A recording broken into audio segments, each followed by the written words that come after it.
안녕하세요 젤리니 여러분, JJ입니다. 이 추석 연휴 전후로 음식을 많이 먹고 급 다이어트를 위해서 간헐적 단식을 찾는 분들 분명히 있을 거예요. 인터넷에서 찾아보면 가장 기본적인 18대6 단식부터 24시간, 36시간까지 나도 마음이 급하니까 여기서부터 시작하면 되겠구나 라고 생각하시는 분들, 그런 생각이라면 당장 그 단식을 멈추시는 게 좋습니다. 간헐적 단식의 효과는 굉장히 다양하고 그로 인해서 건강을 되찾았다라는 긍정적인 효과도 굉장히 많지만 그런가 하면 부작용을 겪은 사례도 많습니다. 어지러움, 무기력증, 구토감, 면역력 저하, 탈모, 폭식증, 불면증까지. 왜 이런 차이가 생기는 걸까요? 오늘은 간헐적 단식의 장점을 제대로 누리지 못하고 부작용이 생기게 되는 근본적인 원인에 대해서 알려드릴게요. 저는 간헐적 단식의 전문가는 아니지만 오늘 알려드리는 내용은 정말 가장 기본 중에 기본이라고 보시면 되겠습니다. 이런 내용도 몰랐는데 간헐적 단식을 시작하시는 분들은 몹시 잘못된 거예요. 첫 번째 유형, 과식 이후에 단식을 습관적으로 활용하는 유형입니다. 즉 폭식 혹은 과식을 하고 그 이후에 단식을 한 이후 다시 과식할 예정이신 분들, 단식은 오히려 독이 될 수 있어요. 단식 상태가 계속되면 우리 몸의 소화계는 휴식을 하게 되고 클린하게 청소가 됩니다. 그러다 보니 그 다음에 들어오는 음식의 질은 굉장히 중요한데요. 다음에 들어오는 음식이 자극적이거나 너무 가공식이거나 탄수화물만 너무 많은 음식이라면 쉬고 있던 위장에는 굉장히 큰 부담이 갈 수밖에 없습니다. 탄수화물이 많은 식사류는 오히려 공복이었던 상태에서 혈당을 더 급속하게 올리게 되면서 인슐린 대사에 악영향을 주며 오히려 같은 음식을 먹어도 더 살이 찌게 만드는 주범이 될 수 있고요. 그래서 이렇게 과식, 폭식, 단식을 번갈아 일삼는 분들이 나중에 하는 이야기가 나는 이제 조금만 먹어도 살이 찌는 것 같아. 왜 나는 1인분만 먹어도 살이 찌지? 한마디로 살이 더 잘 찌는 체질이 되어버리는 거죠. 건강 자체도 굉장히 안 좋아질 수 있기 때문에 주의하셔야 합니다. 단식이 끝나고 그 다음 끼니는 탄수화물이 너무 많지 않고 자극성이 적은 음식을 적당량 섭취해야만 합니다. 그런가 하면 단식 전에는 포만감이 오래 갈 수 있는 양질의 지방을 섭취해주는 게 도움이 되죠. 예를 들어 육류, 달걀, 생선, 견과류, 아보카도 등등이 여기에 해당하면 됩니다. 비싼 것들이네 다. 쓸데없는 물건에 돈을 쓰는 것보다 내 몸에 들어가는 음식을, 좋은 음식을 기본적으로 먹어줘야 두 번째 타입이 되지 않을 수 있어요. 자, 두 번째 타입, 지방 대사가 어려운 타입. 저도 예전에 여기에 속했었습니다. 지방 대사가 어려운 이유는 굉장히 여러 가지가 있는데요. 의외로 이런 타입도 있습니다.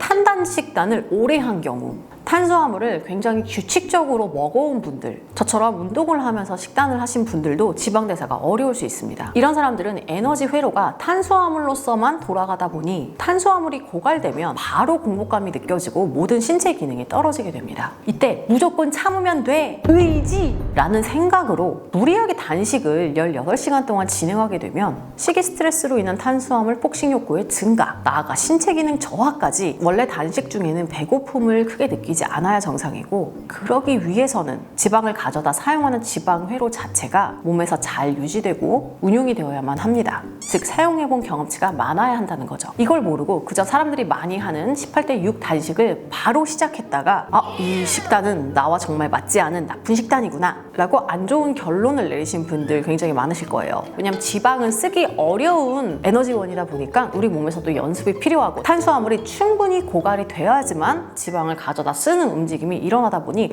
꾸준하게 계속해서 탄수화물이 들어오는 환경에 놓였던 몸에서는 지방을 가져다 사용하기가 처음에는 어려운 거죠. 그 밖에도 지방대사가 어려운 이유는 굉장히 다양한데요. 평소에 어떤 음식을 먹어왔는지가 굉장히 큰 영향을 미치게 됩니다. 제가 이 부분에 대해서는 나중에 자세하게 컨텐츠로 만들어서 다뤄보도록 할게요. 세 번째, 궁극적으로 18대6 단식을 바로 시작하는 경우 앞 내용과 연결되는 내용으로서 처음에 단식을 시작한다면 시작할 때 준비 기간을 충분히 잡는 것이 굉장히 중요하다고 모든 간헐적 단식의 전문가들은 입을 모아 이야기를 합니다. 하지만 우리가 간헐적 단식을 시작할 때 전문가들의 의견과 전문가들이 만들어낸 콘텐츠를 모두 다 정리하고 정독하고 나서 단식을 시작하시는 그런 분들은 많지 않을 거예요. 왜냐하면 미디어나 연예인들 그리고 브이로그에서 단식을 접하고 나도 이분처럼 한번 따라해봐야지 라고 가벼운 마음으로 이 식단을 시작하시는 분들이 굉장히 많기 때문이죠. 하지만 저는 간헐적 단식만큼은 전문가들의 컨텐츠나 저서를 반드시 확인하고 꼼꼼하게 공부를 한 다음에 단계에 맞추어서 천천히 시작하고 준비해야 하는 식단이라고 생각합니다. 이 18대 6이라고 하는 사람들이 가장 흔하게 많이 하는 단식은 치유 목적의 단식의 시작이 되는 가장 기본적인 타임이라고 해요. 그런데 초보자들이 바로 이 시간대에 단식을 시작하는 것은 마치 나는 피아노를 이제 막 처음 배워서 음표도 읽지 못하는데 체르니 40번을 치고 싶어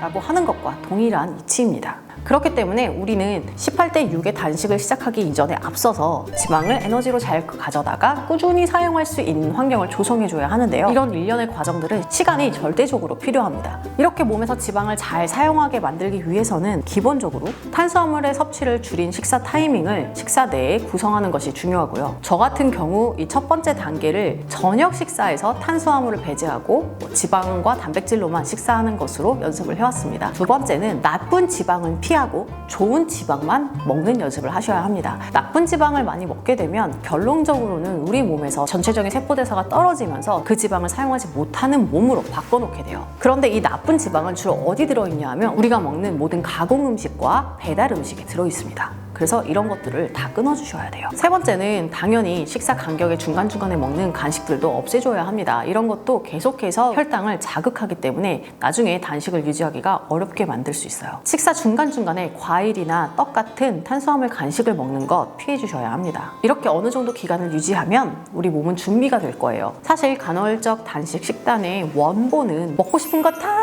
먹으면서 스트레스 없이 다이어트하자! 의 개념과는 완벽하게 동떨어져 있습니다. 저도 사실 그런 줄 알았어요. 단순히 체지방률이나 몸무게 이런 것들보다는 좀 더 건강적인 측면에서 몸을 입체적으로 생각하는 식단이다 보니까 가공식의 제한, 클린식, 밀가루나 자극적인 음식의 제한 이런 것들이 반드시 함께해야 하는 식단입니다. 이것들을 지키지 않고 앞뒤로 먹고 싶은 거 다 먹을래! 라고 생각하는 것은 간헐적 단식 효과를 보는 것이 아니라 그저 먹다가 굶다가 먹다가 패턴을 반복하는 건강을 해치는 식습관일 수 있습니다. 애초에 과식을 하지 않을 수 있는 올바른 식이 패턴을 만들 생각을 하지 않고 살을 뺄 때에는 쉽고 빠르게 빼고 싶어 라고 생각하는 그 욕심, 이런 우리들의 욕심이야말로 내 몸을 망치게 만드는 주범이 아닐까요?